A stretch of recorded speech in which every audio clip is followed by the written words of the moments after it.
Queridos hermanos, tercer domingo de Pascua. Quiero comenzar con una frase de una canción que seguramente hemos escuchado de este cantautor Serrat. Dice la canción: caminante no hay camino, se hace camino al andar. La palabra de este domingo del Evangelio nos centra en un caminante que parece camino de Emaús a dos discípulos. Y quisiera compartir contigo la palabra de hoy, tomada del Evangelio de Lucas, y algunas reflexiones que he querido anotar para compartir con cada uno de ustedes. En primer lugar, dice que dos discípulos de Emaús iban distantes de Jerusalén, y es que estaban muy lejos de donde Jesús precisamente los quería. Eso ocurre en nuestra vida cuando Dios nos pide una misión o algo muy concreto. Nos olvidamos de cumplir esa misión, nos alejamos de la misión, de la familia, de las responsabilidades en nuestra vida cristiana. Y dice el texto que cuando van de camino a Emaús, Jesús aparece junto al camino, porque Dios, recuerda siempre esta frase, Dios persigue, Dios sigue y Dios te consigue. Y una vez conseguido, Dios te tiene el cielo prometido. Al que Dios consigue, encuentra en su propia vida el arrepentimiento. Recordemos San Agustín: tarde te amé, oh hermosura, siempre, oh hermosura antigua y al mismo tiempo nueva. Recordemos a San Francisco de Asís, recordemos a San Ignacio de Loyola. Otra reflexión que quisiera compartir es que dice el texto que conversaban, pero acabaron en una absurda discusión. Lo mismo nos ocurre a nosotros.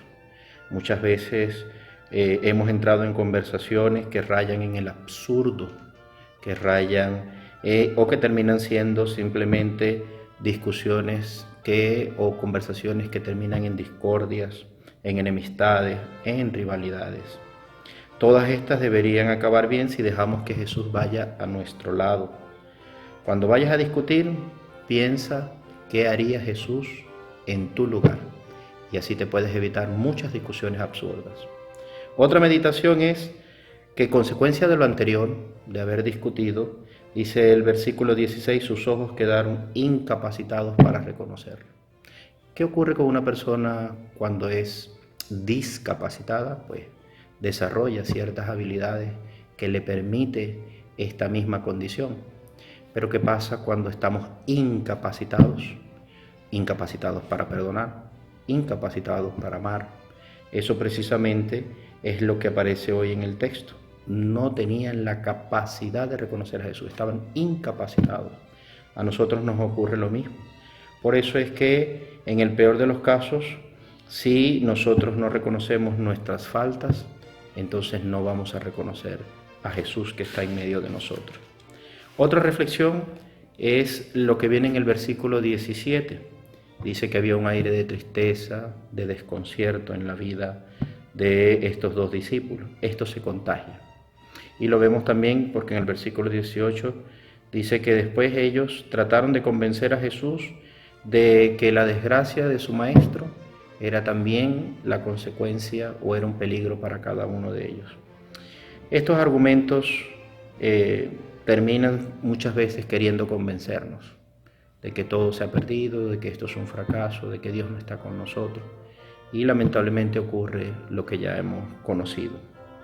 Dice el versículo 18 que, o más adelante, comienzan a argumentar. Son tantas las veces que nos han tratado de convencer de que Dios no está con nosotros, que el texto pone desde el versículo 18 hasta el versículo 24 los argumentos para que la tristeza llegara al corazón de aquel caminante.